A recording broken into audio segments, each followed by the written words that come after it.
First of all, could you just explain to our viewers what exactly this means when we talk about inflation going down? How will it affect them? So inflation in very simple form is the purchasing price, your purchasing power going down. So for example, £1 last year will not buy you the same thing that £1 this year will buy you. So if an item is costing you last year £1 and today costs you £1.10, that is your purchasing power being reduced, and that is inflation. But when we hear it's going down, inflation's going down, it doesn't mean things are getting cheaper. It means they are not going up by as much as they used to be for the last year or so. Sounds a little bit better. Yes, it does. So how will this affect interest rates? Will they come down any soon? Well, come down anytime soon? One of the ways the banks, the central banks, fight off inflation and try to reduce the inflation is by increasing interest rates.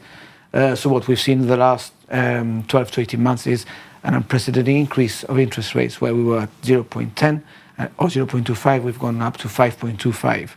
That slows down people being able to purchase out in the street because their disposable income is reduced. You pay more for your mortgage, so you have less money to spend to go out to dinner, to buy nice things.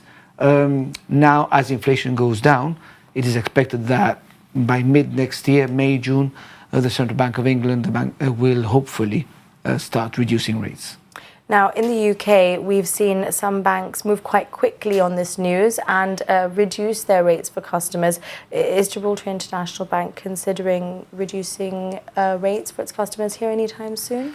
As with all banks, we are currently looking at our mortgage proposition, and we do that on a regular basis, not just when there is a big movement in the market like that. We do that regularly.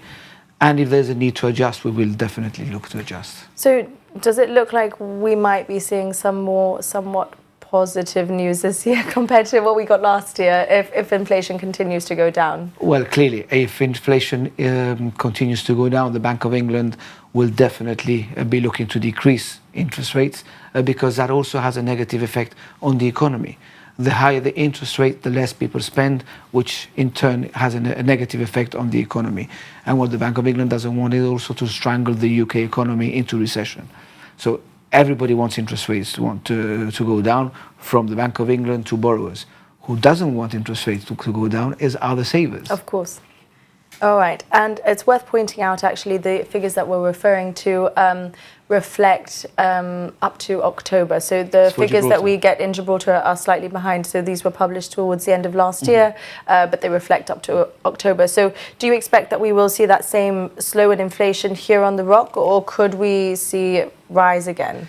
That is an interesting one because, as you well know, petrol prices in Gibraltar recently went up as the government subsidy was ended. The petrol. So what will happen is that will cause inflation to go up in Gibraltar.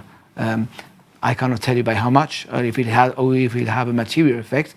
But clearly, if you filling up your car is more expensive, that is an inflationary pressure. So it's not certain it will go up, but there's a chance inflation could rise based on some issues that affect us locally. You mentioned savers just a little bit earlier. So could you tell us how this might impact them? We've spoken about borrowers. Well, that is the other side of the coin, isn't it? We who borrow need interest rates to go down, and we who have money in the bank want interest rates to stay high so we can. So interest rates in general come down. They come down for savers. They come down for borrowers.